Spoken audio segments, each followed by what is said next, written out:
For the first series, we thought we start with something quite basic, except it isn't basic. What is psychotherapy? It's both a basic and a not basic question. And I'm sort of hoping to get a little bit of a personal take on this from you, rather than a textbook answer. Yeah. What is psychotherapy? Well, one of the best answers actually comes from a poet, asked what he made his poetry from. This was a question put to William Butler Yeats, and he said he makes his poetry out of a mouthful of air. Okay. So in psychotherapy, we're using the same resources that people do when they make or write or read poetry. We're taking experience that's often troublesome, painful, repetitive, or aggravating, and compressing it into some condensed form of significant meaning that can be addressed in a personalized relationship between one or several others. So the injuries are externalized, they're located and lodged in words, and the words are then exchanged.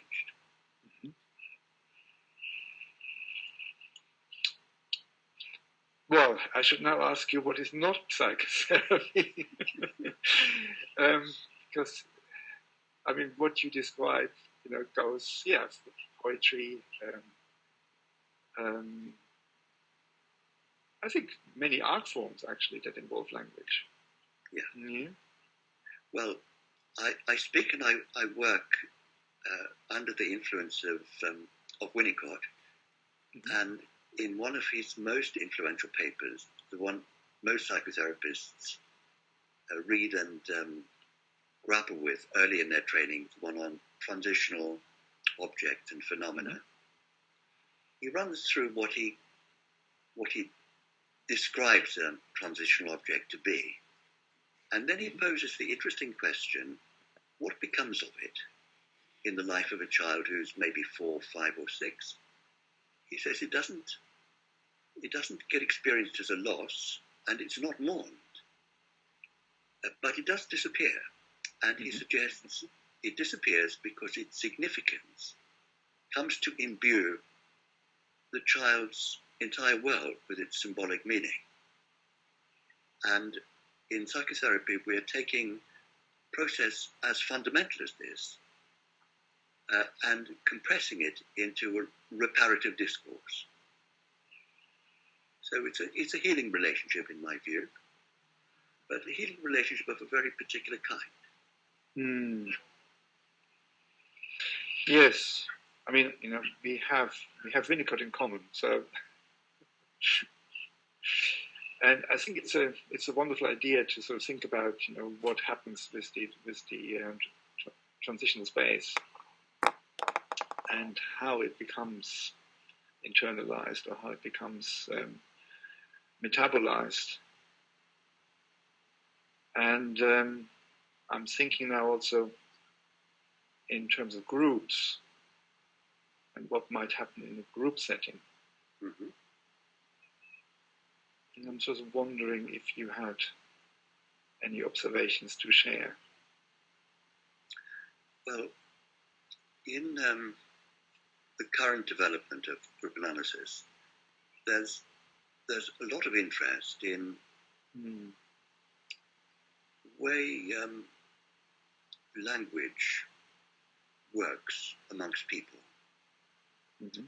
And we're developing an understanding of a certain progression in relational terms that connects group analysis with some of the, I guess, most interesting developments in relational psychoanalysis. And the progression that it's most easy to capture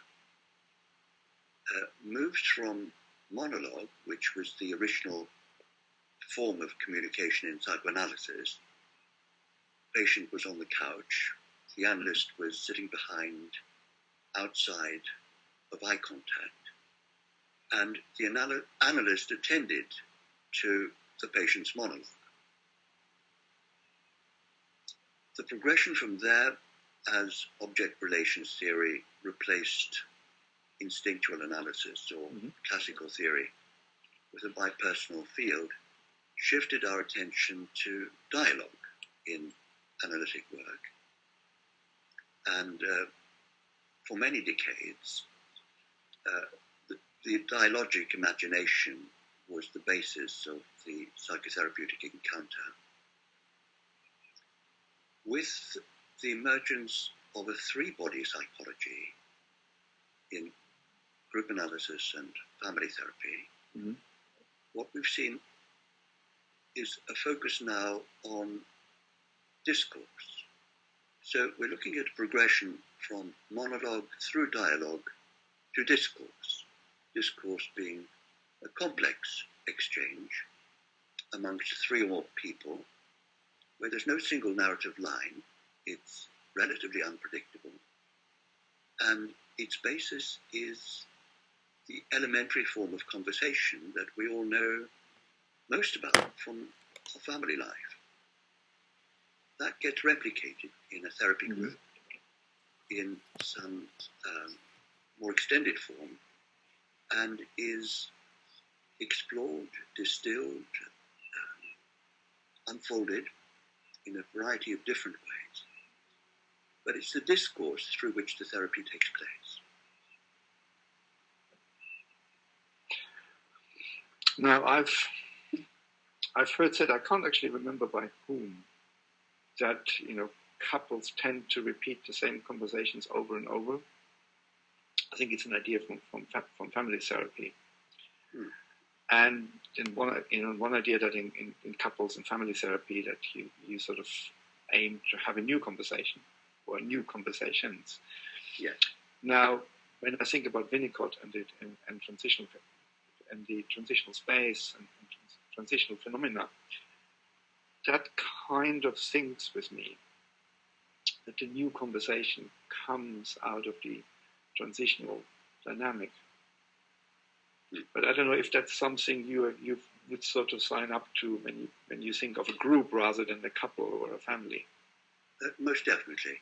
And what can often constrain the life of a couple is the fact that their conversational form is lodged in fixed and often compulsive patterns of emotional exchange.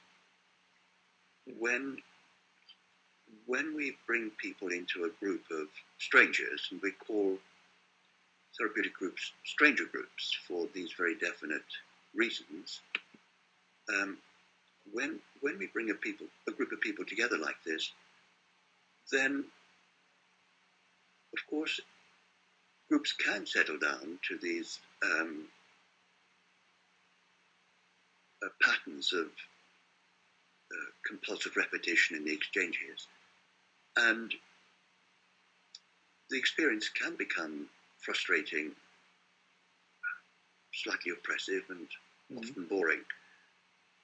But the element of surprise is in the play, which takes us back to Winnicott.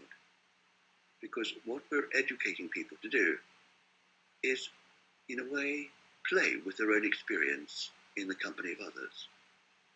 And once a group of three or more can become playful,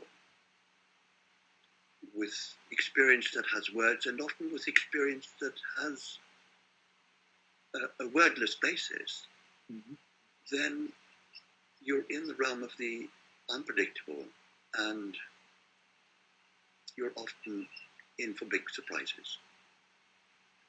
They're sometimes delightful, and they're sometimes like stepping into an abyss of painful or primitive experience, or enraged confrontation. In a moment, something can happen that nobody could have predicted.